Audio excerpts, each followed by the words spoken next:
Okay, it being 5:30 on August 11th, I will call to order the meeting of the Shelburne Select Board.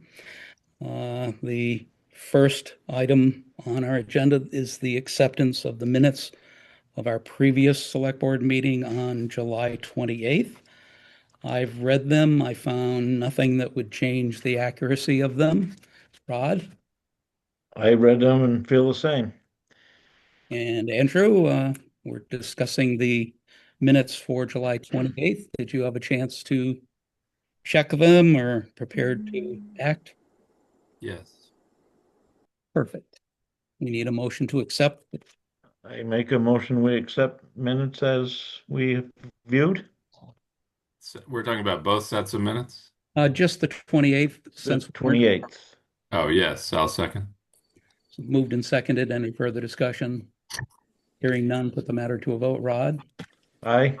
Andrew, Yes. and I am yes. Motion passes 3-0-0. We do also have the August 7th minutes from our midweek meeting. I've reviewed them. I'm prepared to vote on them. If you fellows are, we can proceed. If not, we can hold it over till our next meeting. I move that we accept the August 7th minutes.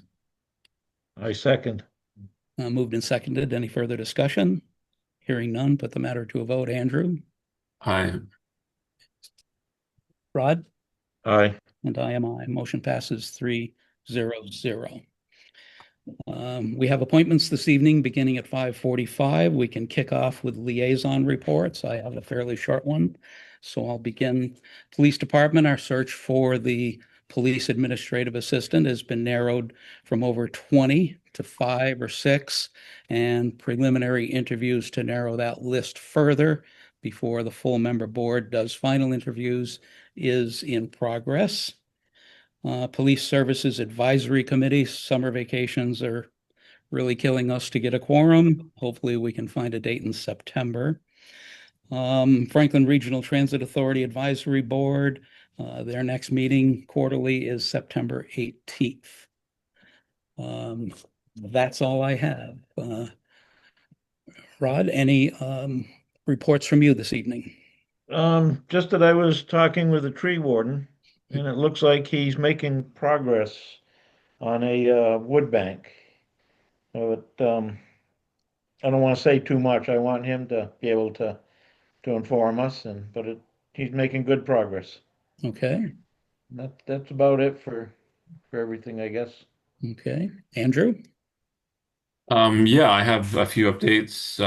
Highway Department, I met with Jeff this morning and got the download for the last period of time. Seth Gerard is our new highway laborer who's started in at time of our last meeting. He's getting good initial training, seems to be fitting in well. Um, Jeff and his crew have done quite a lot. They've finished all the grading of the dirt roads and laid about 1,100 tons of gravel. So a lot of new surfacing going on the dirt roads.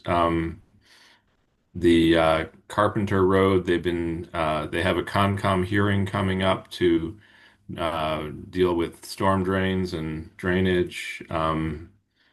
They were up on the Patton doing drainage work, doing a lot of weed whacking because their roadside mower is down, tuning up the trucks number 3 and 4. They did respond to our request and have repaired the deck down at the potholes. Um, and let's see. Oh, they've finished up, Joe Fink has finished up striping the crosswalks and parking spaces. That's nearly done. The two new trucks that we purchased at town meeting are in production and expected, I think, by the end of September, which is a faster timeline because they were kind of already in production, thanks to Mark Shippey's previous year's work. And those were purchased with a state bid, so they didn't need as long of a process. Um, and Jeff is going on vacation from the 14th to the 20th, so he will be out during that time. Um, the Arms Library, the Pratt, or I guess it was the Arms Group, convened a meeting with me and Jim Burnham from the Finance Committee to begin a discussion of how to develop a more formal memorandum of understanding between the three parties that deal with the Arms Library, Shelburne, Buckland, and the Arms Association, um, and the Pratt, for that matter, four entities. And we had a good initial discussion. Their plan is to meet with Buckland, and then convene a full all-around meeting once that's complete, and we'll um, proceed further on how to structure and then execute a memorandum of understanding, wanting to involve all the finance committees and our legal advisors as well. So more on that as that moves ahead.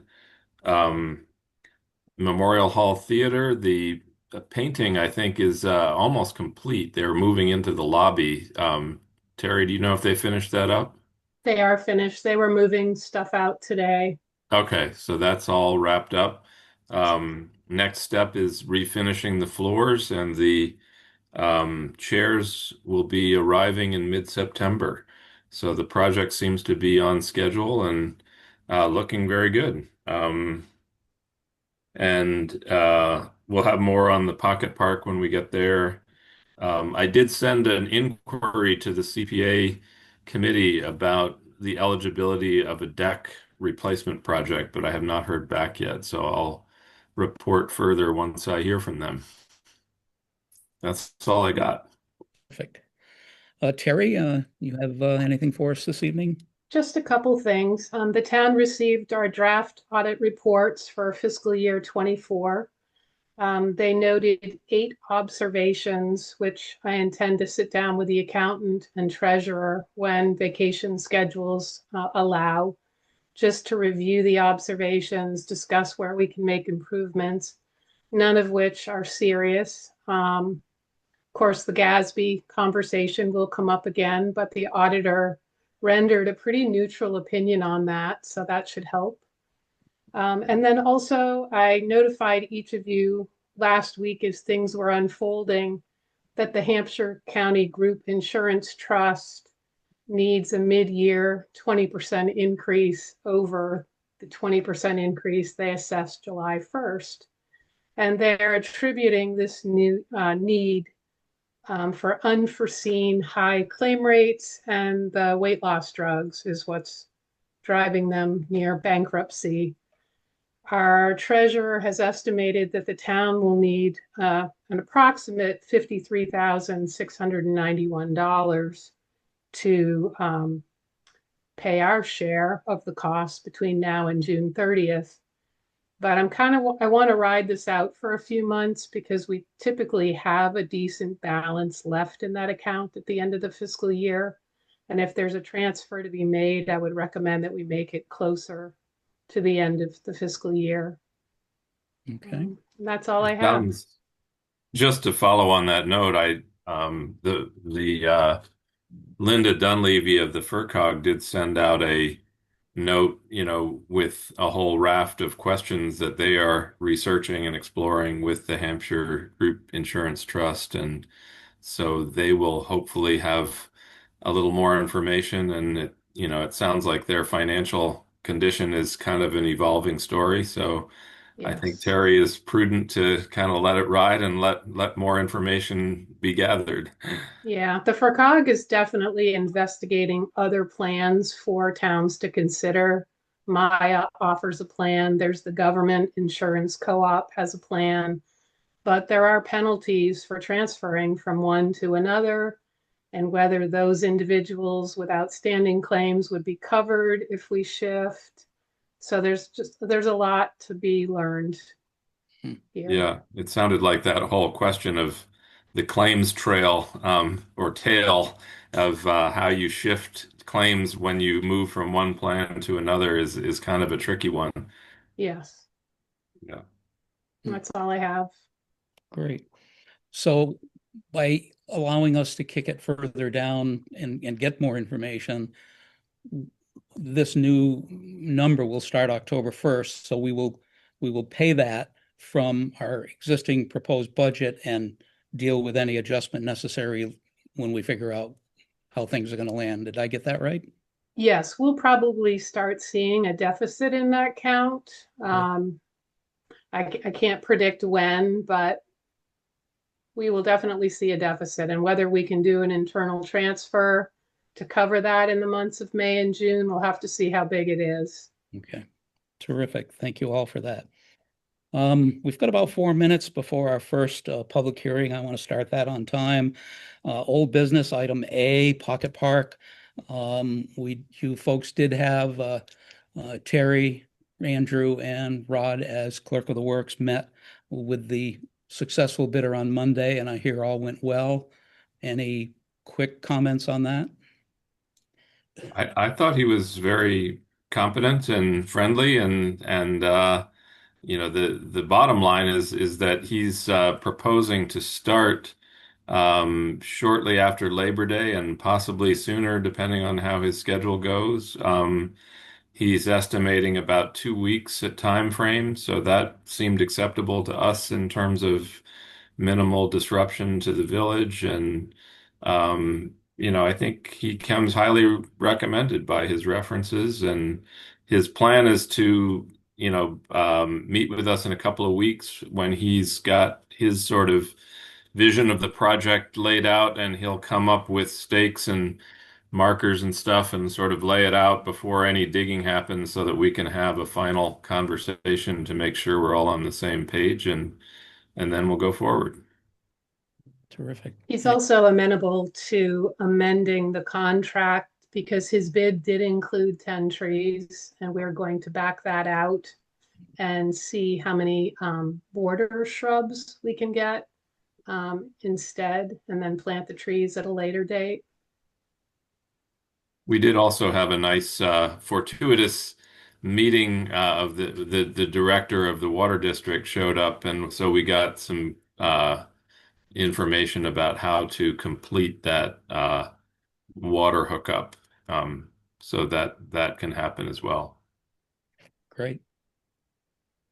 Any other observations, Rod?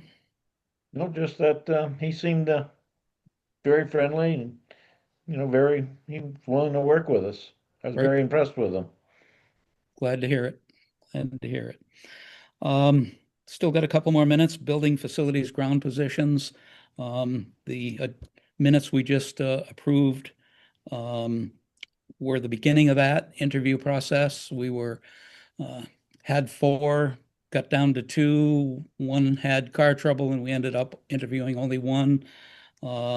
So the decision was to try and get one of the other candidates to come in, so we would have spoken to more than one.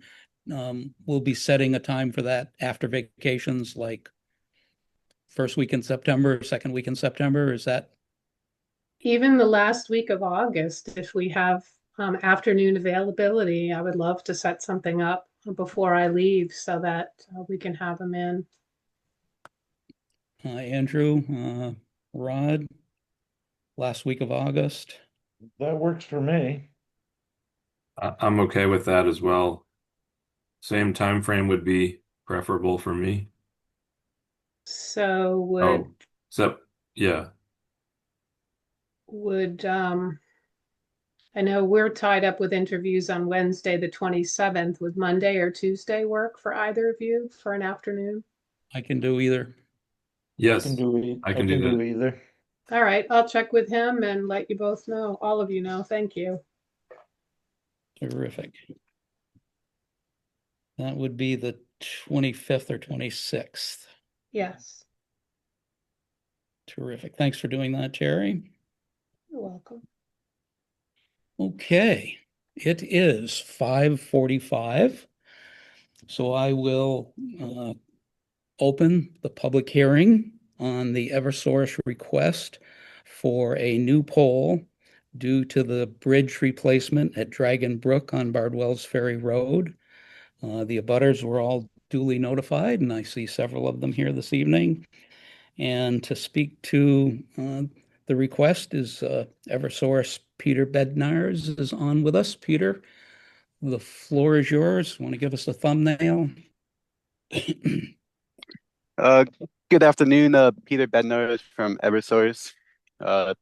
So I'm here today to petition a new pole install to allow us to relocate and shift our cables to be away from the bridge to allow the bridge to be replaced. This is one pole on the approach side when you're heading towards Bardwell Ferry Bridge. Yep, correct. Noted as pole 6/B16M. Yep. Okay. Any discussion from or any questions from my fellow board members? Just to clarify what you said there, this is a permanent move of the cables. You're not going to move it back again after the bridge is in place? Correct. Cables will remain in the final location where it will be relocated. Okay. Any other comments from board members? I have no comments. And we will then open the floor to any neighbors, abutters who would like to speak to this or have a question.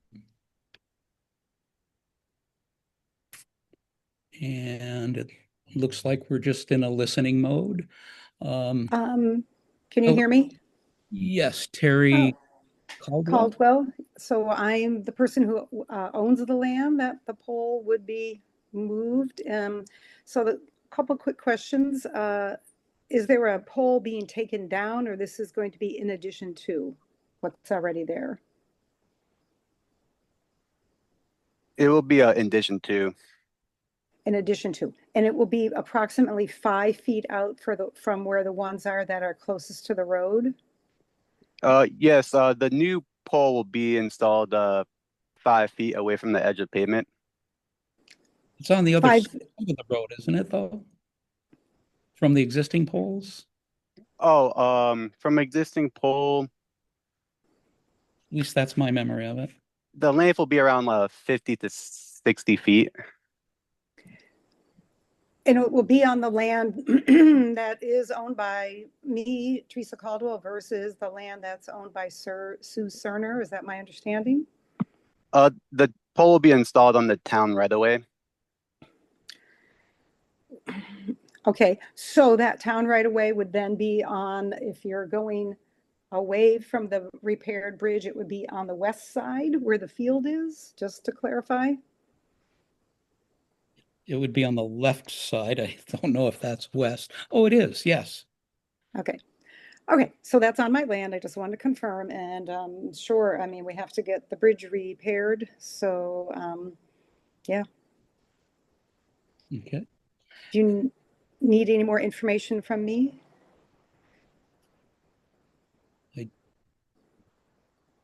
Guess not. And when will this take place? After we get the approved signed petition back from the town, it should be within construction, hopefully in 3 to 4 weeks. Great. Okay, so basically 3 to 4 weeks, one new pole 5 feet from the edge of the pavement. Is that my understanding? Yep, correct. Okay. I'm trying to get off to that lecture at GCC tonight, so if there's no any more information that you need from me, just go ahead. Okay. Would Okay. anyone care to speak? Jeff? Peter, I'm just wondering, when that time frame comes about, can I get a couple days heads up? I need to notify the bus company because that's actually a bus route and school will be open the end of August. So we'll have to close that section down so you guys can do your work freely. Yeah, that's not a problem. I could let our operations team uh contact you regarding our schedule, and if we could move around the scheduling date to be off the school hours, if that's possible. Okay. School starts on the 25th, doesn't it? 26 and they're School half starts- days. Yeah. School starts the 27th. Oh. One of them days. Well, thank you for all you guys are doing, and Terry, you as well, and have a good night. I gotta head out, so let me know if there's any more information that I need to know of, and have a good night. Okay, thank you. you. Stay cool. Thank you. And Susan? Unmute. Susan, unmute. Or is it Suzanne? Sorry. It's Suzanne, but Sue is fine as well. I just had a question when he mentioned that the buses might have to not go over the bridge. Does that mean while they're replacing the poles, it'll be close to regular traffic as well? I'm gonna say yes. Okay, Yeah. That's why I asked for at least a couple days notification. That way everyone sure. in that area will be able to adjust as necessary. Okay, so it's back to the long way around. Okay. It shouldn't that work there should be a day or two. It won't Okay. be a long time. All right. Just was curious. And I'm totally confused as to where it's going. I'm looking at the map that you sent. So could we just reiterate that? If your back is to the temporary bridge facing Madeline Meadows, it's Okay. almost immediately after the bridge on your left.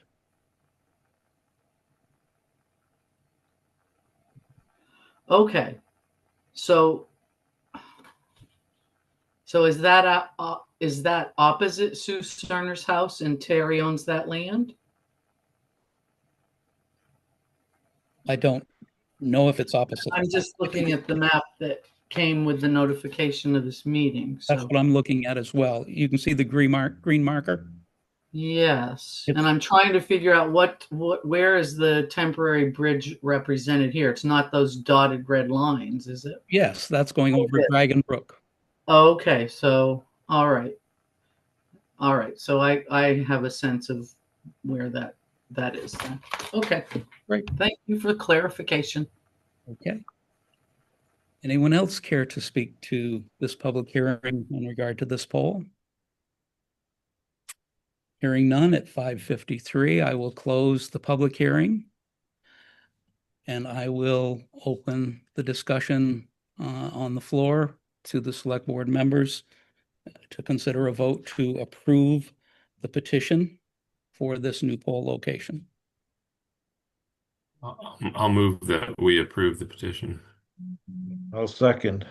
It's been moved and seconded. Any discussion? Hearing none, we'll put the matter to a vote. Andrew, Aye. Rod, Aye. and I am aye. The motion passes 3-0-0. I will sign this, Peter,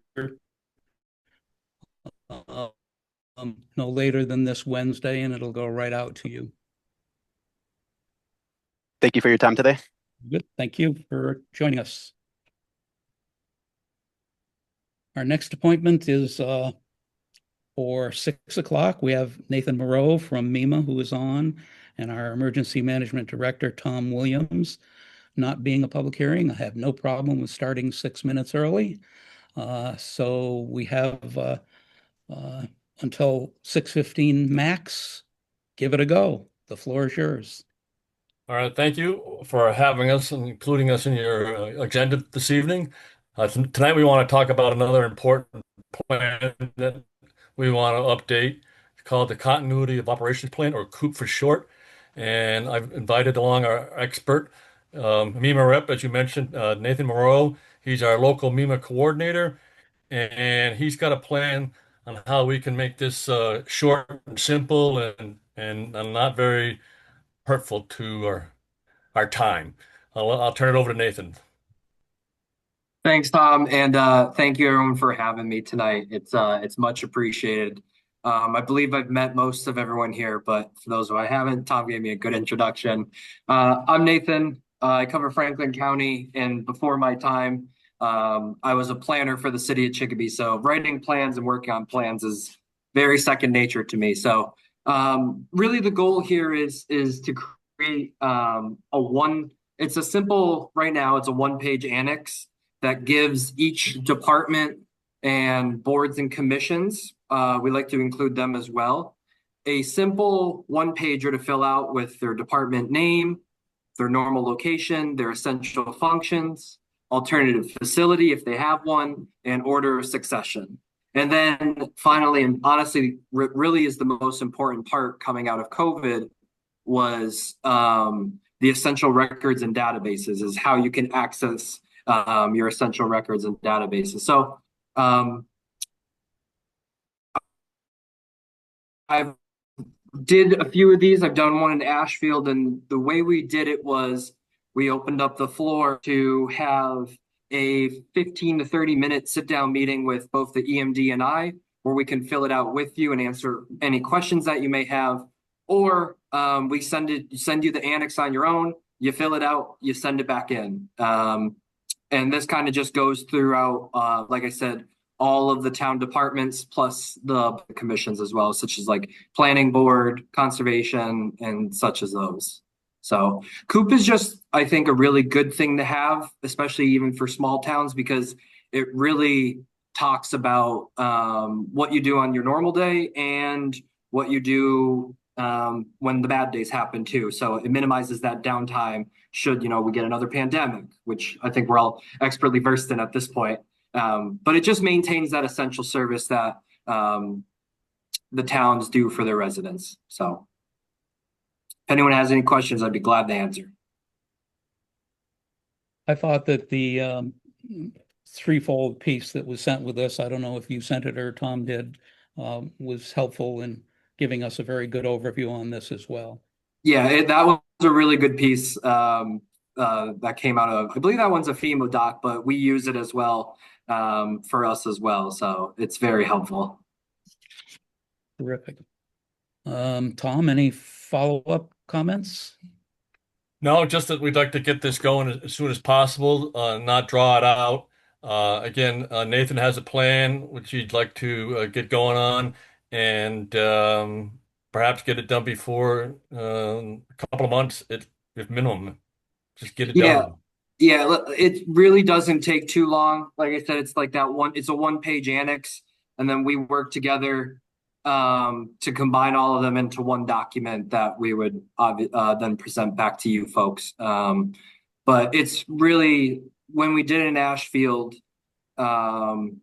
we sent it all out, and a lot of the departments filled it out and didn't really want to do a sit down, which is perfectly fine. And they even said it took them about 15 to 20 minutes to fill out. So I would think that would work best for us. Again, perfect. Small towns, we're all pretty much volunteers. Yep.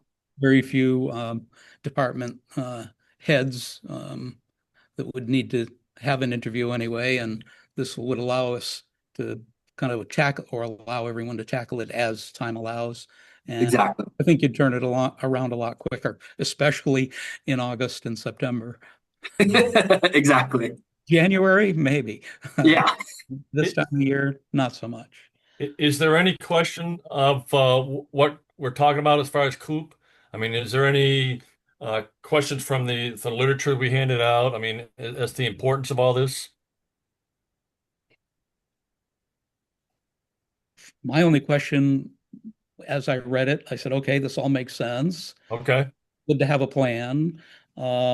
Tried to think of instances where we would have needed looking backwards, and they're few and far between. COVID might be one, but other than that, we're a small town. But what's your saying, Tom? Failure to prepare is preparing to fail, or something like that. Exactly. Yeah.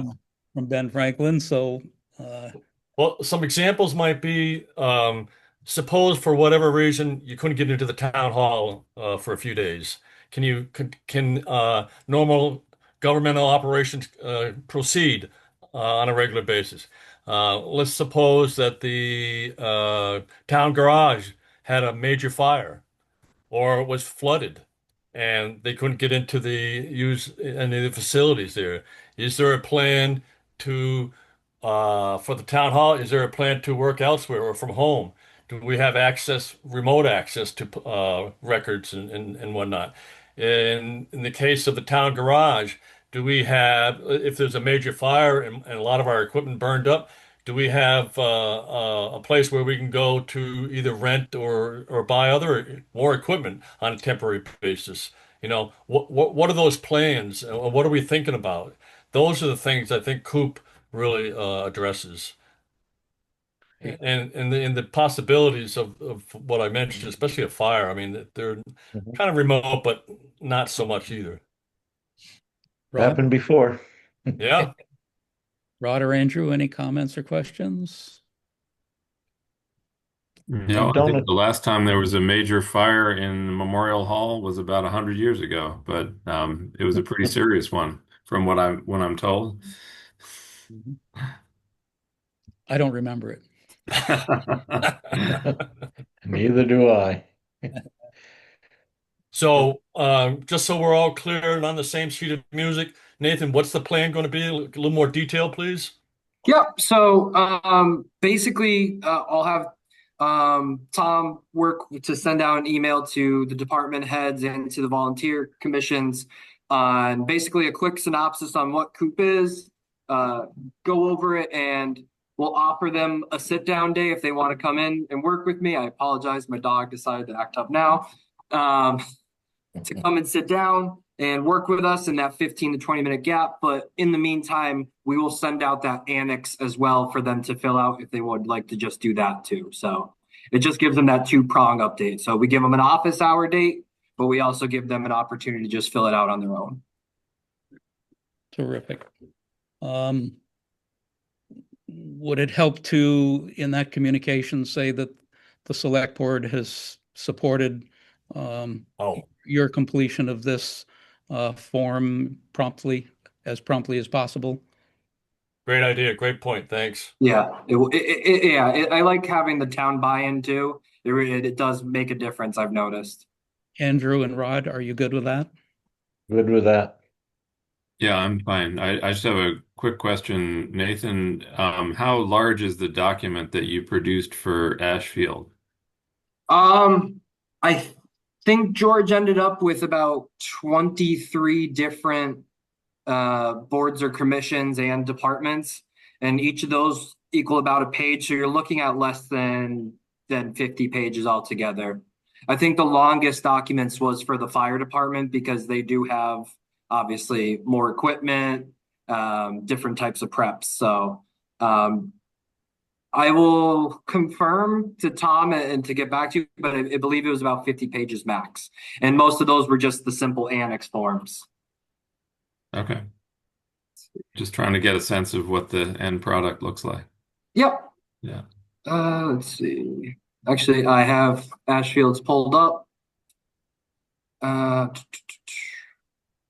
Yeah, because they did like all the zoning, they did the zoning boards and a lot of different boards.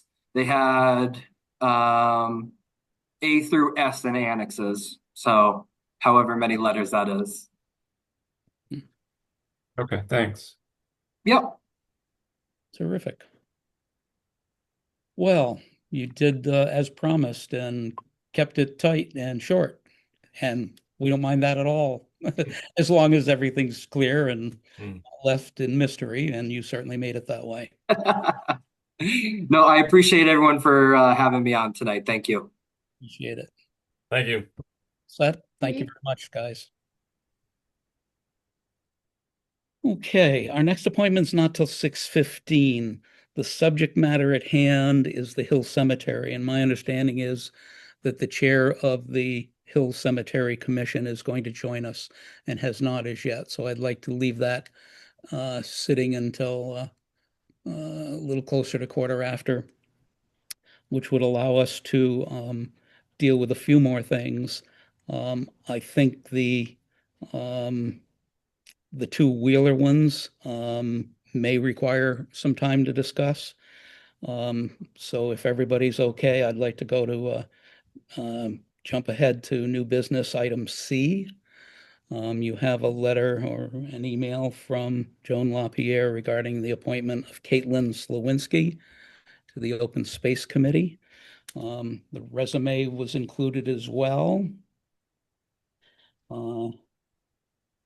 I've reviewed it, seems very well qualified. It was a unanimous vote by the Open Space Committee at their July 28th meeting to recommend her for appointment.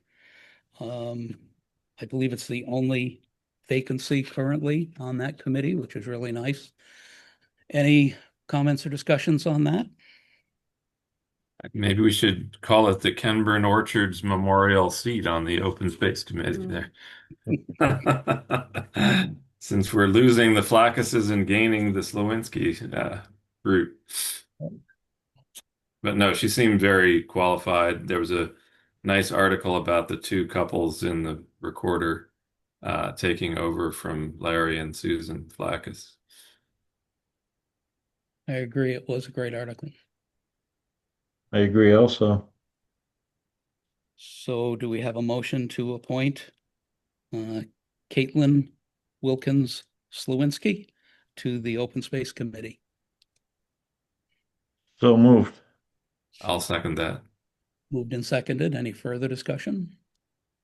Hearing none. Put the matter to a vote. Rod? Aye. Andrew? Aye. And I am aye. Motion passes 3-0-0.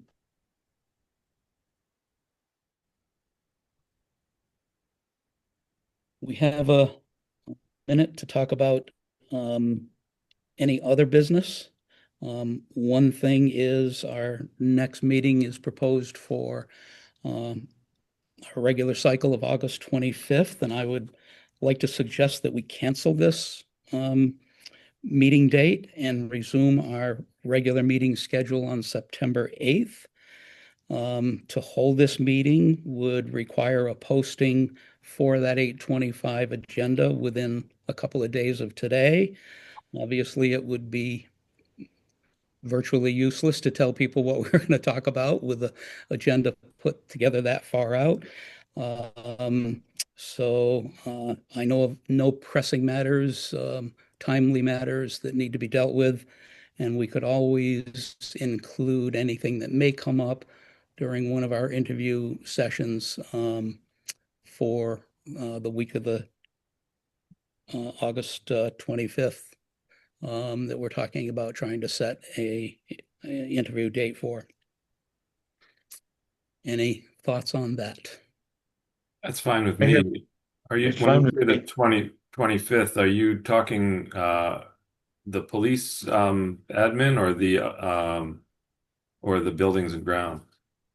Building and grounds that we're going to do 25th or 26th. So Okay. we could add a line or two if something comes up that needs more timely development, but to post a full meeting just seems like a waste of time. That's fine. Do we need a motion, Terry, or can we just acknowledge that? I don't think a motion's needed. I'll just make sure that it's well advertised on the website. Okay, terrific. Any other business that wasn't on our agenda that anyone would like to bring up? We're good on that. What looked like a long meeting, so far so good. I see Joe has joined us. We were looking at a 6:15 appointment time for Jeff. Joe has now joined us. It's 6:09. Let's begin. Go back to that appointment time. In a nutshell, this boils down to a request from the Highway Superintendent, Jeff, to eliminate the language in the plot deeding and remove the Highway Department from any obligations that pertain to the Hill Cemetery. That's the crux of the request. There's been many communications that we've received. We have a 2019 or earlier single-page bylaw sheet, which references the town highway, departments involved in opening and closing graves. I appreciate the concerns you raised, Jeff. If you'd like to speak to that, the floor is yours. So I've had discussions with Joe about this and never followed up, and it's in my eyes the best interest to the town to rid ourselves of that. I don't feel that the town is saving money by doing it. I obviously the family is saving money, but to pull your highway department personnel to do such a thing, I don't feel it's one in any type of highway responsibility as a employee or admin or anything like that. And I believe moving forward, that language should be changed. And obviously, some of these plots and stuff have already been sold. So by law, legally, we are obligated to oblige by that deed.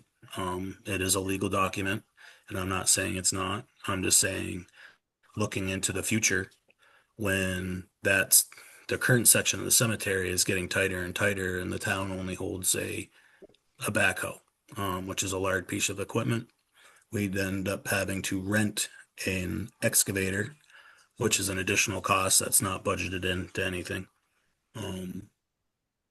So I just think I think it would be the best interest for the town to move forward and not having highway personnel do it. I don't know what other cemeteries do, but I know they had someone in Heath that did it, and we never had to do it. And I don't know about other towns, and I know Joe said it is a historic cemetery, so we have to, whomever is chosen or willing to take on that chore of opening and closing, we'll have to do our due diligence and make sure that they're extremely professional and their references are good, because, and I personally, I don't want to make a mistake and dig someone up. I'd feel pretty bad. So, it's a work in progress, but I think it's a step towards the right direction. Well, as you mentioned, Jeff, the current form that's used for the cemetery deed, my understanding was approved December 7th, 2020, and has been in use. In fact, I think there's been five lots at least sold this year alone. We obviously have many others back, and as you said, we need to honor those. But the wording, I think is open to the possibility of the town subcontracting that going forward. Going backwards to all these that are already out there, that we sold $100 a lot, which obviously that's pretty low and need to be addressed, I would suspect, but that's up to the cemetery commission to bring to us. So going backwards, I don't see how we cannot have the town open and close the ones that are out there. Going forward for new ones, if we can get updated recommendations from the commission and get those voted through and change the pricing, then there could be discussion within that framework. I believe it's Snows that does Arm Cemetery, but they're certainly not doing them for $300. So food for thought there. Joe, would you like to speak to this proposal? As I said, it boils down to, do we remove the highway department from involvement in the Hill Cemetery going forward, not backwards. Would we need your committee to review this and come to the board with a recommendation? What's your take? Well, one thing that you said, Jeff, that really surprised me, I had no idea you were actually having to rent something to do that. And if you told me that and I missed it, I'm sorry. That makes quite a large difference, I would say.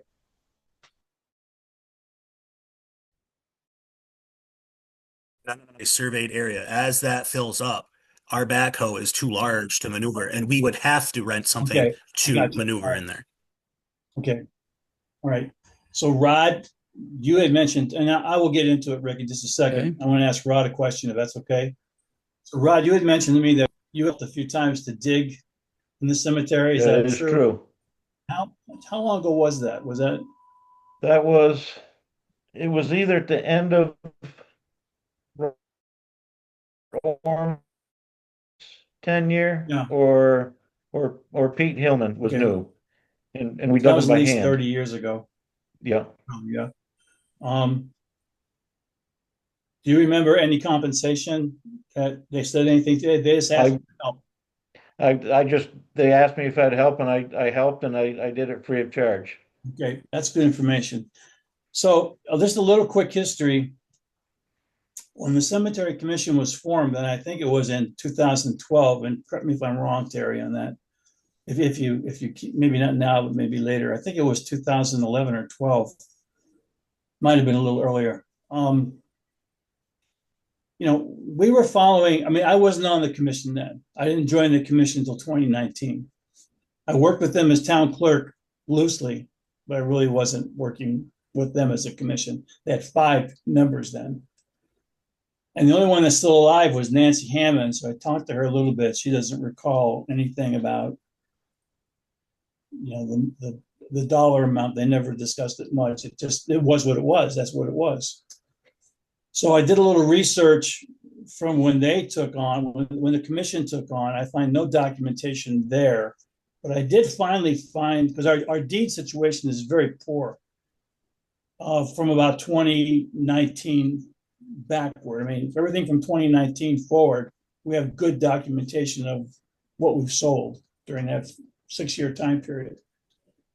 Well, before that, I don't know. I mean, they've got to be somewhere in the building. I just don't know where they are. I've scoured the vault. I did find a book, and it's interesting. The last, or actually maybe the first entry in there, Lillian Davenport, may she rest in peace, sold a plot for like $25. And I don't know where she got that number.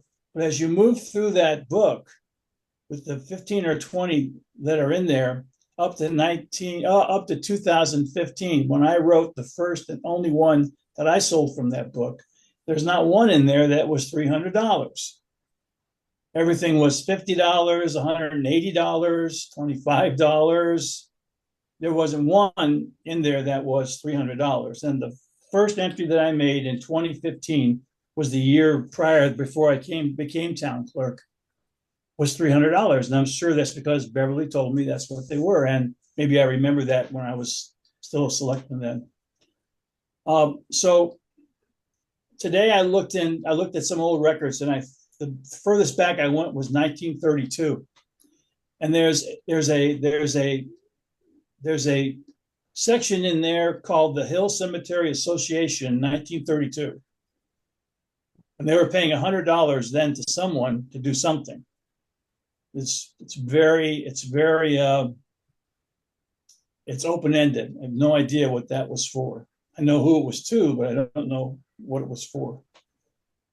So, the town's been associated with that. And I was talking to John Taylor today, and he said when he was 5 or 6 years old, he remembers playing up there when the Grange would go up and mow. His father would mow, and he was like 5 or 6 at the time. He'd be playing around. So that's like 62 years ago. So the Grange probably started taking care of it. They contracted out with the town in about 1958 or 59, I think. And they took care of the cemetery. They mowed it. They didn't do the digging. They mowed it. You remember that probably. Did your mom and dad do any of that, Rod? Yeah. Yes. Yeah. Yep. And what the cost was back then, I couldn't tell you. What they charged, I couldn't tell you.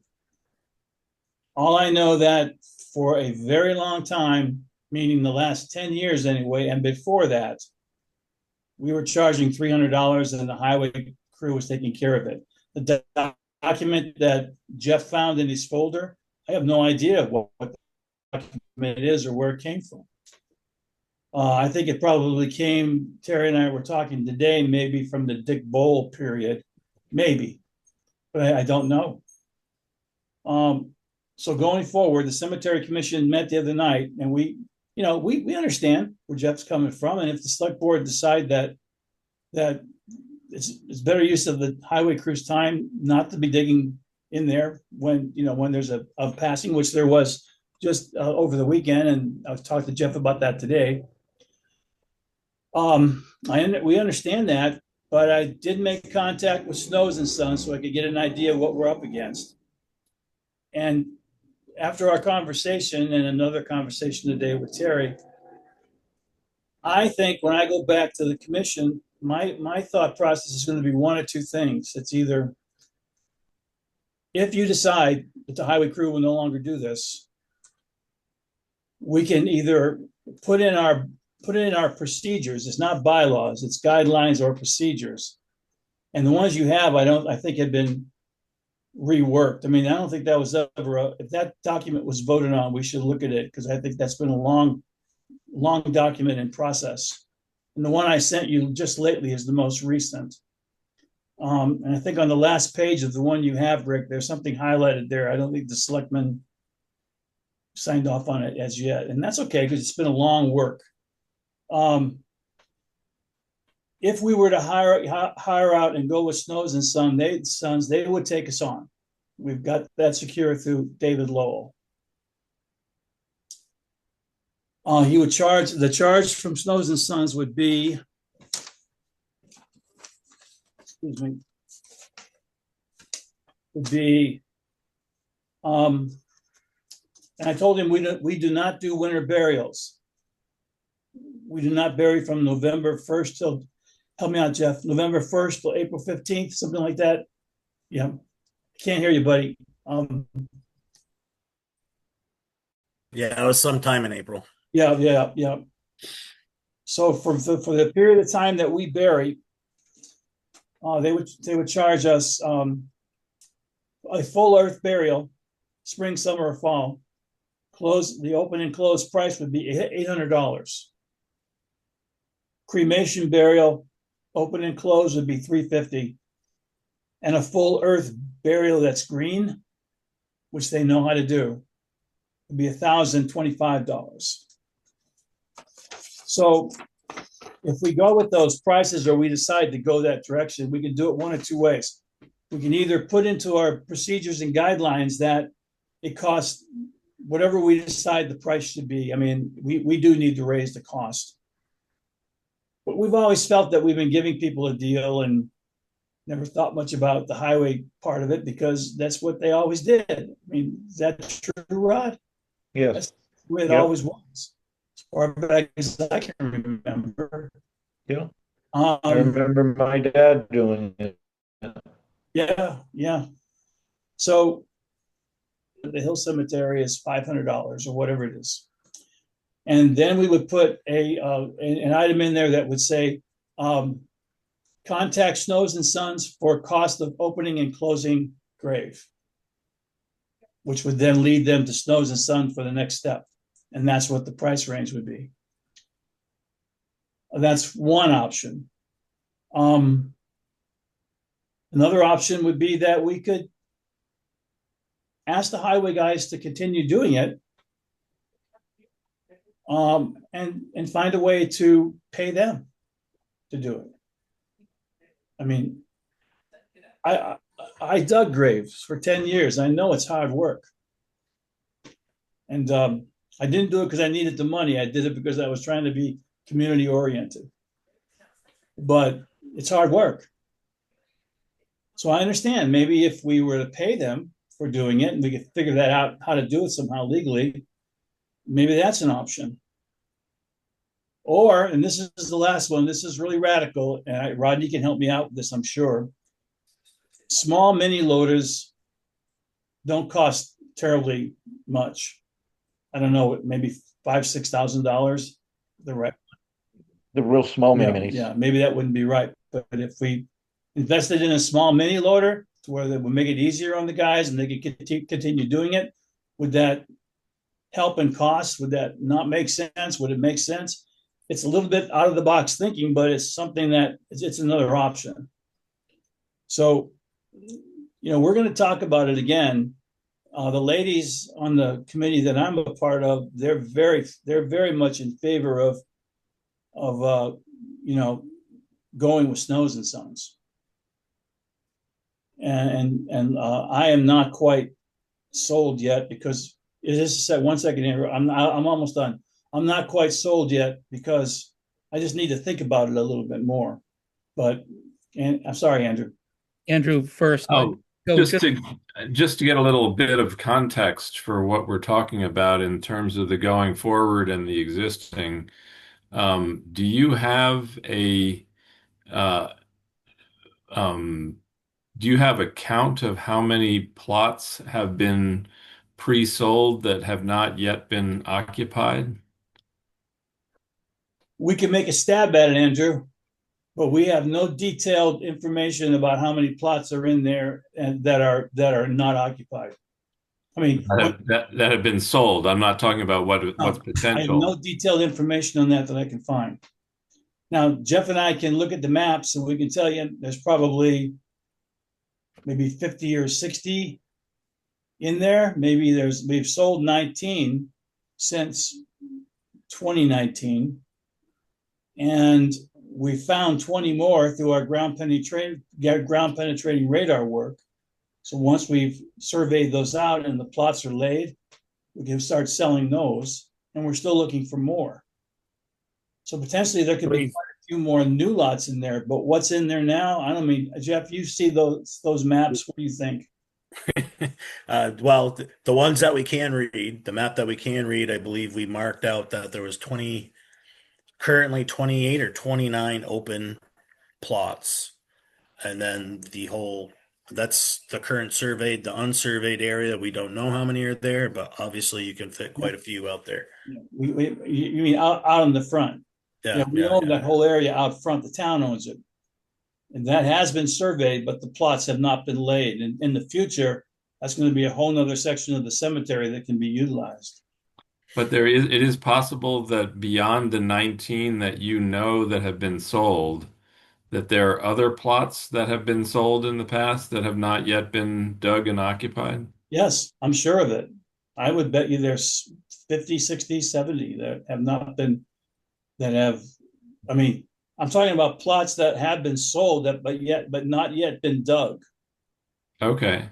So but you don't have any records of those. So people are just going to show up and say, my Aunt Susie is going to go in here? Well, you have to go back in time to get the answer to that question, Andrew. The only way I can answer it is to tell you that we have documentation on the maps of who has plots in there and have not been dug. And when we get a call like we did today, I called Jeff. I said, Jeff, can you look for this person and see where they are? He got the map out. He found them. Now we're waiting to hear back from Tim Kelleher as to what plot it is, because he owns 6 empty plots. In section 2. In section 2. And this is pre-2019. Yeah. Okay. A lot of those are pre-1950, 1940. Okay, but you have no records of that. I like to think that they're somewhere. Okay. It just seems like a hell of a way to run a railroad there. If people are saying they own stuff that you don't. It does sound like it, but I'm assuming Pete did it, and then Mark did it, recorded these names down on this map as the people looked at the plots in the cemetery. So the names are there. We just don't have any record of sale or anything like that. I mean, No. this is another reason why every town and every corporation should start going digital as far as records Right. because of, Okay, so that gives me a sense now. Now, I'm just trying to also nail down. You're saying that according to what the language is in the bylaws, that the town of Shelburne is on the hook to open and close those 50 or 60 lots? I don't think we have any bylaws that are specific to that. I no, think there's language in that in contract the, there, there's that contract language document. in the contract document that Right. we created 6 or 7 years ago that I'm So sure, we're on the hook for 19 lots that we have contracts for. yes. Or Okay, but the other 40 or whatever that are just names on a map, we're not really obligated to them beyond what they may or may not have paid us in some point in the past, I believe we are morally and totally obligated to them. even though there's nothing in writing. The names on those maps didn't get there by themselves. I would want a legal opinion on that, quite honestly. Okay, so now we're crossing into an area that I'm not following. Okay. Well, I'm just trying to understand the going forward and the going backward, what it is we're on the hook for. It sounds like we're definitely on the hook for 19 contracted grave sites Yes, that you have paperwork for. And yes, then there's another maybe 40 sites that are just names on a map that we maybe don't 40, know very 50. much about. And if you go back in time to Eleanor Shippey, Lillian Davenport, Beverly Neely, they're the ones who are keeping track of that, along with the highway superintendents of the day. Les Ladd, Bob Orman, Pete Hillman, Mark Shippey. And honestly, to be honest with you, Andrew, I feel a little upset because maybe when I was in your chair, maybe I should have been thinking about this stuff. Maybe we should have been dealing about it then rather than to leave it to you guys. Or Well, maybe the group before us should have been thinking about it. well, we're talking about it now, so that's a start. Let me ask you this. The document, the one-page document we have that says bylaws, which are relevant to the only Shelburne town-owned cemetery, those have not been abided by. We don't know if in fact they are a town bylaw I don't think they were ever acted upon. I found nothing that would tell me that they were. because they put that $300 number for the sale of the lot, but also specify $400 on top of that for the opening and closing. So I think but- whoever wrote that document knew that the cost had been $300 and they pulled the 700 out of the air and they wrote that as though it was a bylaw. I think they typed it because you might notice at the end of cemetery, the Y was written in. And that's nothing. There's nothing. I'm not saying there's anything wrong with that. I'm just saying I went from the beginning of 2018 to the beginning of 2021 looking for some discussion that happened in a selectmen's meeting, and I could find nothing. Well, the only one was December 7th, 2020, when they approved the form that you currently use for the deed. That's right. Yeah. Yeah. And it was vague as to whether it mentioned Yeah. guidelines. Maybe Carrie could look and she might find something in a different mode or mindset than I did. But all I did was just read the minutes of all those meetings and I couldn't find anything. So what do you think we should do, fellow board members? Should we ask the cemetery commission to come back with a recommendation, or have they already done that well, no, yes, because Joe's not convinced that the recommendation for Snows is the right one. Do we ask them to come back to us with a proposal with putting some of those numbers in writing so that we can have some time to think about it, as opposed to making a decision tonight? I know myself, I'd like to have some time to think about it. Yeah, I personally don't have a problem with Snows. I mean, they're experts at it. They have a crew that does probably nothing but that. And we see their work at Arm Cemetery all the time. The numbers you quote don't seem crazy.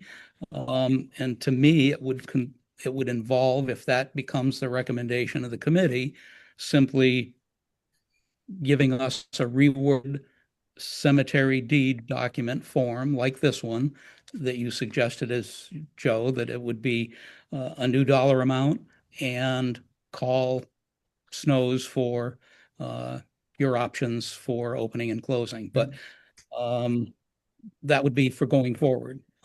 As I think we all feel we'd need some counsel on going backwards. But we know we've got at least 19 that we're responsible for. Well, I mean, and I would like to meet with you when council meets with you, or at least have a few minutes there. Because I would like to tell her, we can't, I mean, these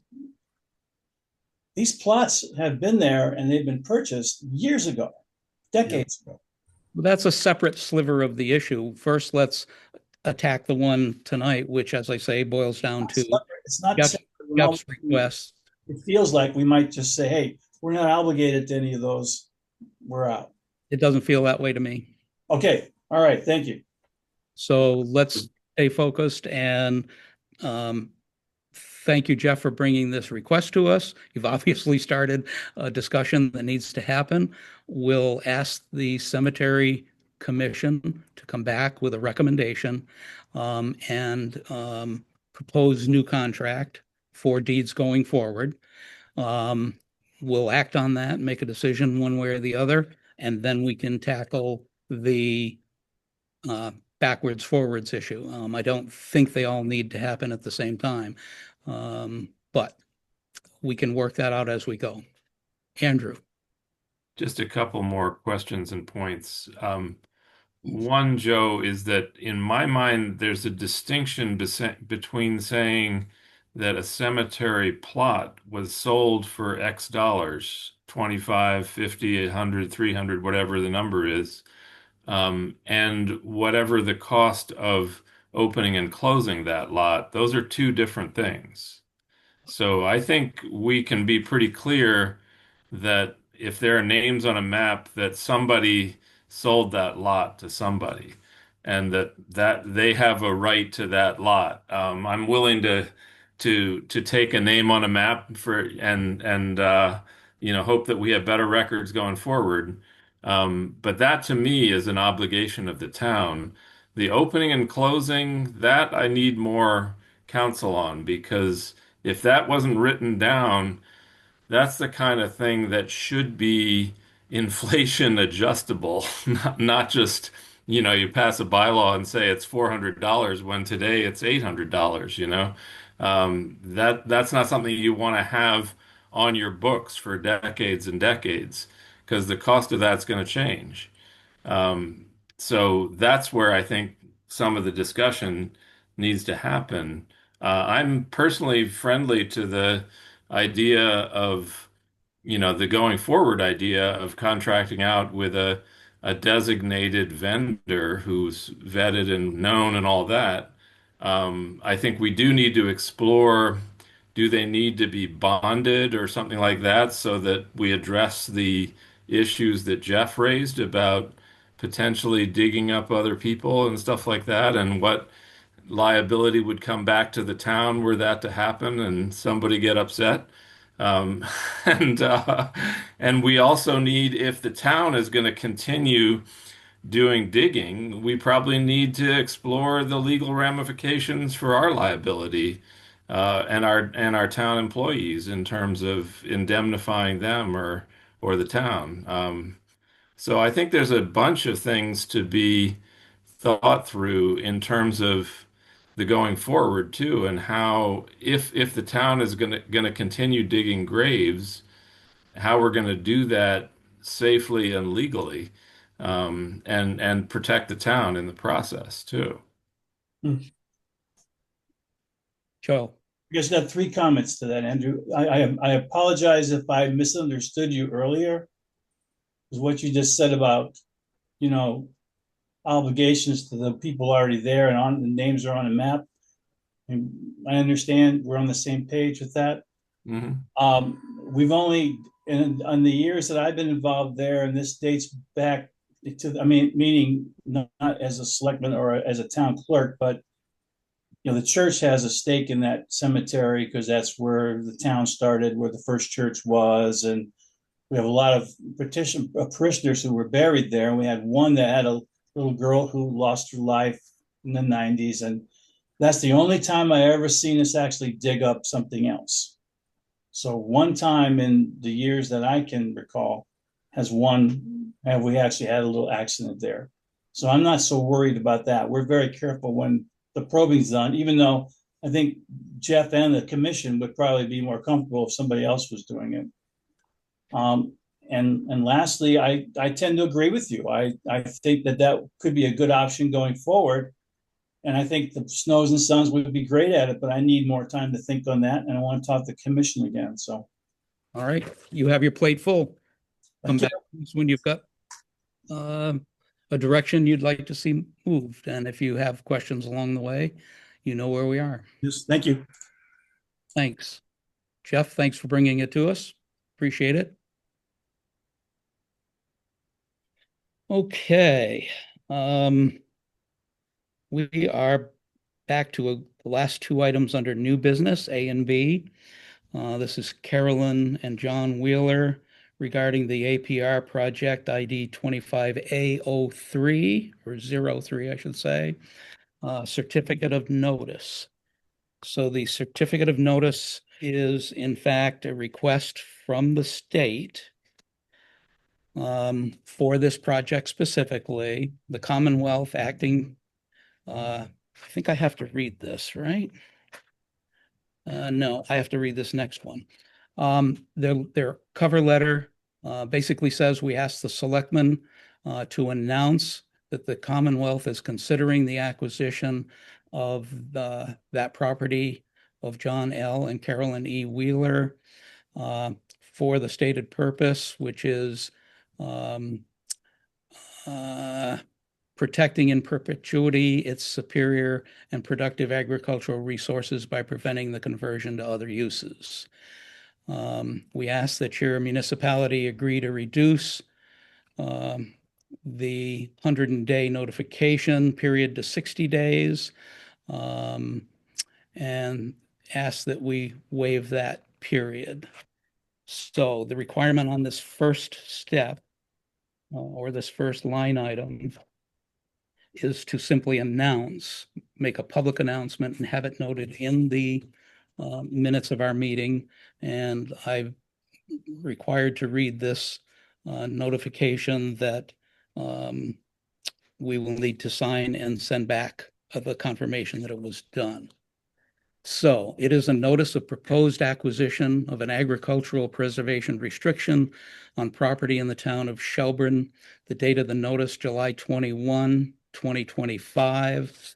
Notice of proposed acquisition is hereby given to the chairman of the Board of Selectmen of the town of Shelburne.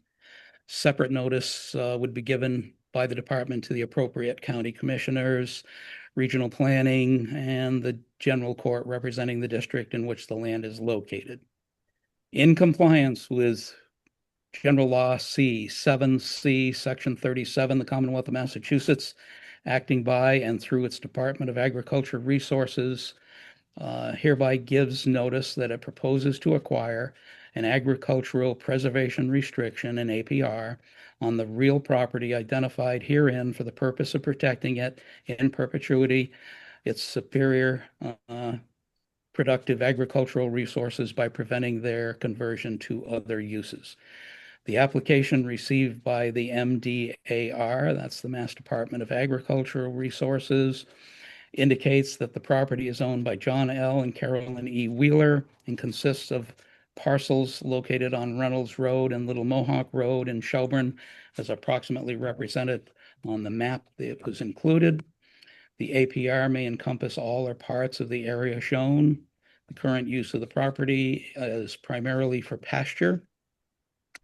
Following the recording of the APR, the use of the subject property is limited to agricultural use as more particularly set forth in the APR document, the general laws, chapter 184, section 31, and the regulations of the department, 330 CMR 22.zip, Massachusetts Department of Agricultural Resources, Michelle Padula, APR Acquisition Coordinator. That was fun. So we need to do two things. I believe that that is all I'm required to do, or all we are required to do for the first thing, announce the certificate of notice. We have done that. Having done it, there's a form I need to fill out and sign and send in that acknowledges that we have done it and documented it. Is that correct, Terry? Yes, and I'll have that prepared for your signature Wednesday. We do need a vote on the second part of the letter I read captions to you for the consent to reduce the notice period. That project, they request or is normally 120-day notice period. This is the state APR acquisition planner is asking that we waive that 120-day period and we consent to a reduction of notice period. Who is the notice being given to in projects of this kind? The town of Shelburne and its inhabitants. So it's not like the abutters need to be given notice. No. To the best of my. So the consent for this waiver from 120 to 60 would require a vote of the select board if you are in favor or opposed. That will be dealt with this evening. This will require, it appears that all of our signatures would be needed on this, or at least two. Any discussion? Does changing, I'm assuming this land is in the chapters now. So, Is yeah. that right, Terry?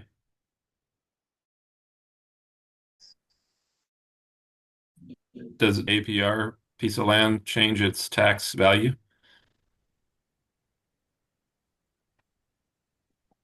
I don't know the answer to that question. I'm just curious, like what the financial implication is for the town.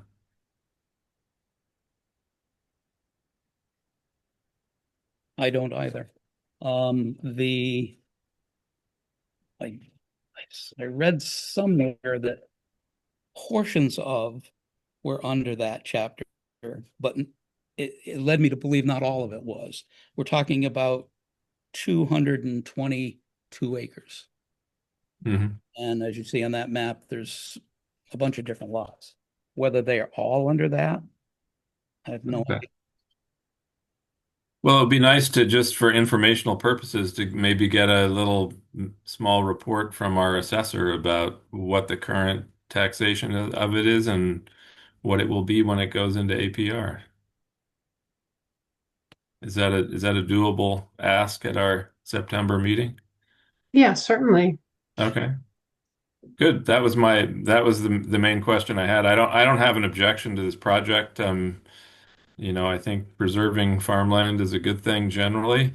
I think it can be APR can be challenging for the inheritors of land, from what I've heard from talking to the Davenports. But it can be beneficial to the current owners in both, seeing a legacy granted into the future and giving them some resources to deal with in the present. So if we get the information that you're suggesting, it would basically be just for knowledge. Would that impact your reasoning to proceed with this or not proceed with it tonight? No, I'm prepared to vote on it tonight. Then we need a motion to approve a consent to the reduction of the notice period from 120 to 60 days. So moved. Second. Moved and seconded. Any further discussion? Hearing none, put the matter to a vote. Andrew? Aye. Rod? Aye. And I am aye. Motion passes 3-0-0. Okay, The next item on our new business agenda, item B, is the APR application of the 222 acres.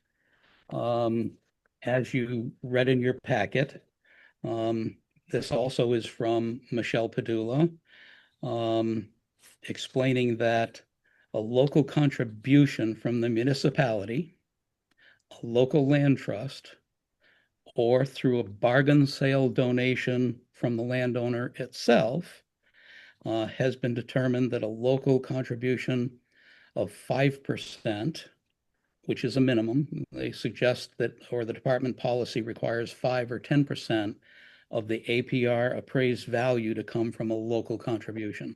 The local contribution could be any of those three capacities I gave you. As you saw in your documents, it's been appraised at $1,700,000, 5% being the lowest possible. That's 85,000. And you have before you the Wheeler Shelburne APR project, which we need to complete and return. We have three options. We have requested funds, 85,000 available and approved for this contribution and agree to contribute. Or we will seek approval for this contribution. The funds will be requested at and the type and date of the meeting. And the third option, we will not be willing to seek approval for this contribution. Pretty simple, straightforward. I have my own opinion I'll share with you, but let's open it up to you fellas first. Any comments? I guess just some questions. Are John and Carolyn proposing to sell this land? Yeah, to sell this land. Well, yes, yeah, we just voted to approve it. No. They're voting to put a restriction on it that will give them some value for the land. Isn't that how an APR works? The state buys it for $1.7 million. Oh, the state buys the whole property? Yes. Okay, so I thought they were buying like an easement or a restriction, but that John and Carolyn still own the property. Is that not the case? Not the way Hmm. Terry? I thought the family still owns it, but it's restricted into perpetuity and they Right. get This is paid like to this is restrict. like a conservation easement, but it's a different program for farmland. So my understanding is the state is buying a right, which is the right to have the land only be used for agriculture. And Correct. they're paying money for that to John and Carolyn, but they're not buying the property itself. Correct. But they are buying that restriction for $1.7 million. Okay. And the state regulations for them to do that require that 5% minimum contribution from one of the three possible sources that they recognize. That amount is 85,000. So clearly, the town is being asked to put up 85,000. Well, that goes back to my question is whether or not Carolyn and John are selling the property, in which case they would also be able to put up the 85,000, wouldn't they? Yes. However, the wording is bargain sale donation from the landowner. So yes, they can contribute their own funds to make this happen without selling it. Oh, they can just pay the money. Just pay the money. Right. Another option is a local land trust. We have a very active one here that they can go to and ask for funds. Yeah. And the third is a municipality. So as I looked into this and looked at that option, it certainly hasn't happened in my memory before, but 85,000 to the town. Well, we're already looking at another 50 some odd thousand for simply insurance change halfway through our year. That's a lot of money to give up for a resident who's not actually selling the property to pick up a substantial sum. So yes, it's great that land will go into that kind of preservation, that we won't have construction of homes over those 220 acres and the like. But to, for the town to put up the 85,000 to help them do that, I would look hard at what our benefit would that be. The state explanation in this document was, well, it'll save you on infrastructure if it's left to be developed and so on, and kids in the school and more police and things. But I don't see that in the future. I think this is going to end up in conservation. But the request to contribute 85,000, I would personally support denying. One other question I have for Terry may know the answer is in many of these kinds of restrictions, the town is designated as being able to have a kind of right of first refusal in before a land goes off to be cut up and sold for development or things like that. I mean, I'm kind of in the same ballpark as Rick, but I guess the way I would phrase it is that we would like to be considered as the last resort possible contributor after the owner and the land trust had their crack at it, and that if there was some extraordinary circumstance in which neither one of those parties were able to contribute, that the town could then consider whether, a CPA application would be a useful way to keep that project going forward. That's something that I would consider kind of in the last resort category, you know. But I would agree with Rick that I'd like to see those other two options exercised first. I think the purpose of this request at this point is to say, okay, the first place we go to, as the department's regulations or policy are, is the municipality. If we say no, then they go and look elsewhere.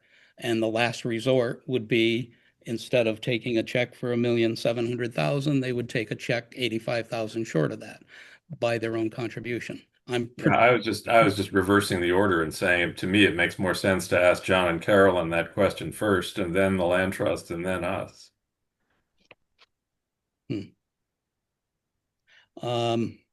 So that we would be able to exercise a kind of last resort option, in the same sense that that's how a lot of grant funding applications are structured. That the block grants say, yeah, we'll fund this project, but only after you have pursued every other option.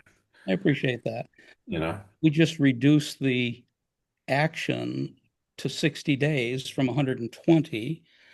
And I know I saw somewhere that this APR must be executed long before they can go to the CPC to look for funds. So I believe the window is not there for that information. Let me see if I can find it.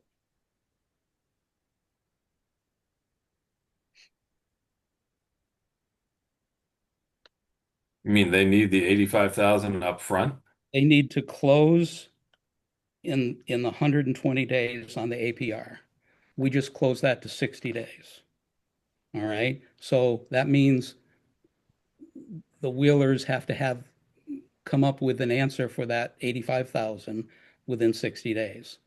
We're not going to be able to do as you suggest and have them explore it with CPC or other land trusts in 60 days and come back for us, because we couldn't just give it to them without going to town meeting. And well, I guess my surmise, and maybe I'm making a big surmise here, but given that their entities are requesting this shortened timeline and they're not even here at the meeting, suggests to me that they're not really asking the town for the money.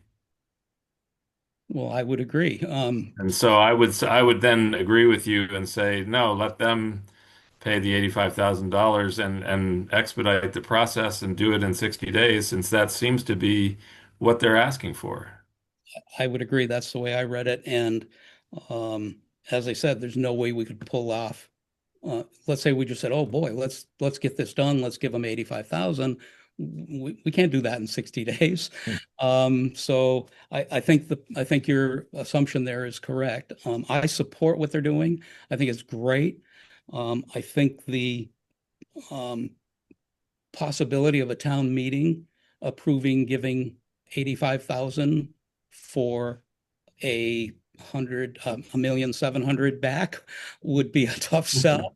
So I personally would like to see us just cut the reins for them, let them go ahead and do what they want to do, and take a vote tonight to complete this form and return it to the state. Yeah, that's fine with me. And I'm going ahead on that basis to say, yes, let's move that we, you know, The wording is we are not willing to seek approval for the contribution. Correct. okay, so I'll move that. I'll second that. And moved and seconded. Any further discussion? My only further discussion is if my surmise on this is wildly incorrect and John and Carolyn have a different plan in mind for how they want to move forward, that they should come back to us and ask us to rescind the votes that we just made and to re-engage in the discussion and with more information from their side. But otherwise, I'm assuming that, what we've surmised is the way they want to do it, and that we support that. I think that's a fair assumption, given the size of this transaction, and they're Yeah. not coming to tonight's meeting. So Yeah. I think it's understood that this is Okay. part of the process to move it forward in half the normal amount of time. Any Sounds further fine. discussion? Hearing none, we'll put the matter to a vote. Andrew? Aye. Rod? Aye. And I am aye. Motion passes 3-0-0.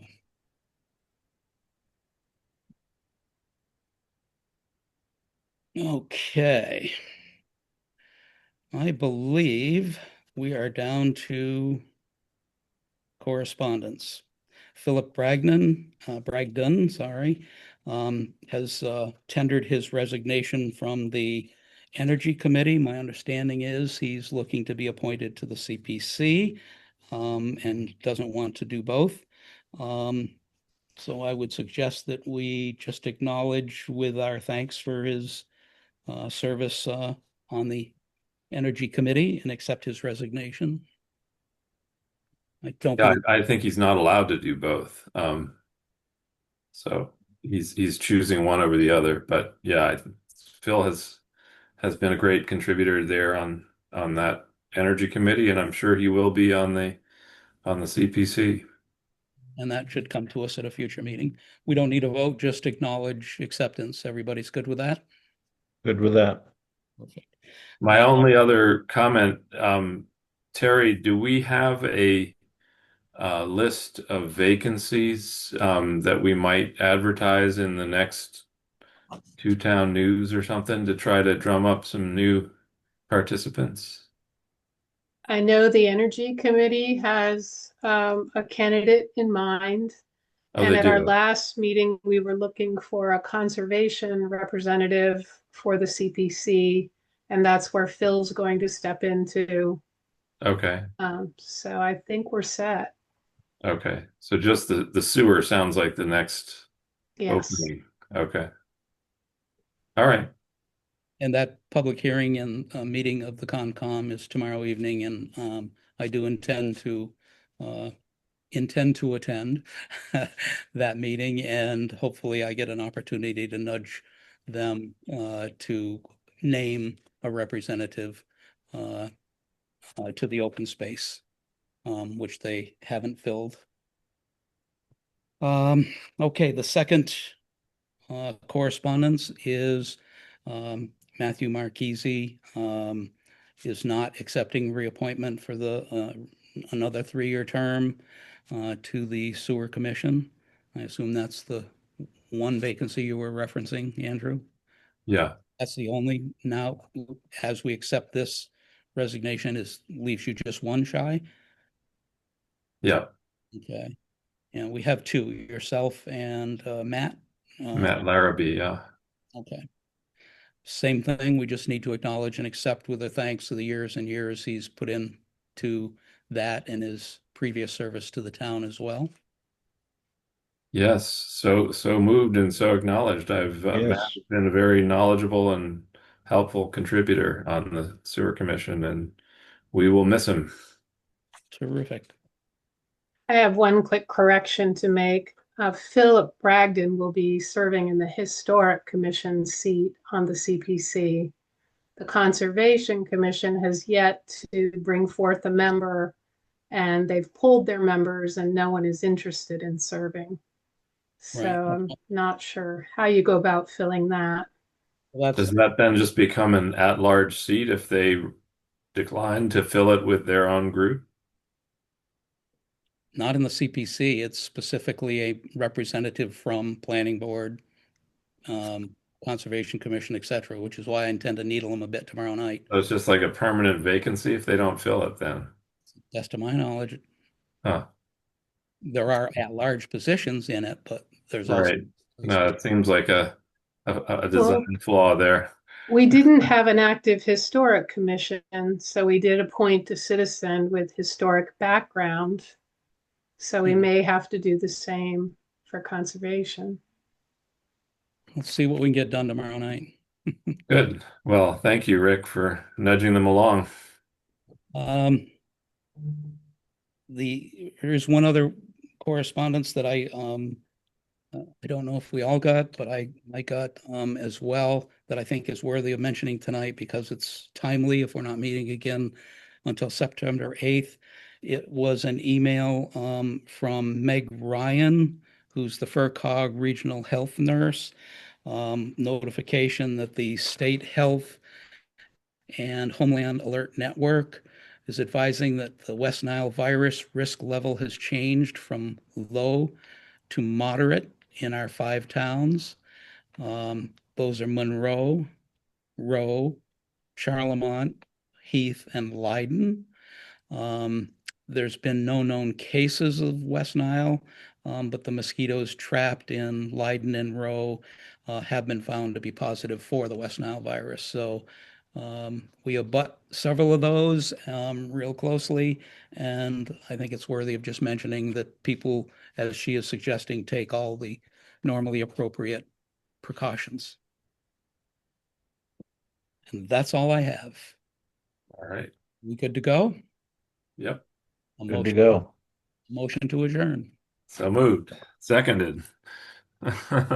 Moved and seconded. Rod, you seconded? Yes. Any discussion? Hearing none. All those in favor of adjourning? Andrew Aye. and Rod. Aye.